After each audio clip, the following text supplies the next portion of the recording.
Hello everyone and welcome to our highlighting video. In this video, we will learn how to highlight in your book. What is highlighting? Highlighting is when you mark your book with different colors to see important information clearly. You can highlight main ideas, vocabulary definitions, important facts, etc. Highlighting colors. I use 3 colors to highlight, and sometimes 4. These are what I use. I use green for setting, dates, numbers, and characters. I use yellow for new vocabulary words and their definitions.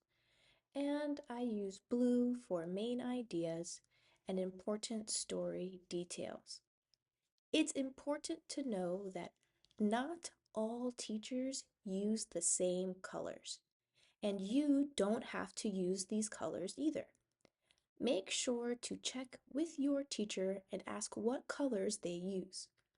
Also, use the colors that work best for you. If you need more colors, use more colors. If you like less colors, use less colors. Here's an important tip. You should only highlight the most important information. This will help you see it easily when you study. If you highlight the whole page, it will not help you remember anything. Now let's look at some highlighting examples. Our first example is from Honors 1 GD. It says, Shigeru Ban is a famous architect from Japan. He built shelters for people in disaster areas. What do you think he used to build them? Surprisingly, he used paper. Shigeru Ban was looking for eco-friendly building materials. He found that paper tubes worked well. Besides, they were made of recycled paper, so they were cheap. The paper tubes were also much stronger than he expected, so Shigeru Ban tried to build houses out of them. As you can see, only one person is mentioned, so that's why Shigeru Ban and information about him is highlighted. There are 2 vocabulary words, but no definitions with them, so they're highlighted in yellow. The rest of the information is important to the story, so that's highlighted in blue. Our next example is called Storm from the Leaders 1 English textbook. It says, read to find out what qualities make a dog named Storm very special to Gary Polson. Build background. Storm is taken from Woodsong, Gary Polson's account of his adventures in northern Minnesota. There, he ran a team of sled dogs. Polson later ran the Iditarod, the famous and dangerous dog sled race between Anchorage and Nome, Alaska. Here you can see the word Iditarod is highlighted in yellow, along with the definition of the word. Make sure to highlight whole definitions when the book provides them for you. The green highlighted parts tell us where the story took place. Northern Minnesota, a state in the US. Now let's read the beginning of the story. It is always possible to learn from dogs, and in fact, the longer I'm with them, the more I understand how little I know. But there was one dog who taught me the most. Just one dog, Storm.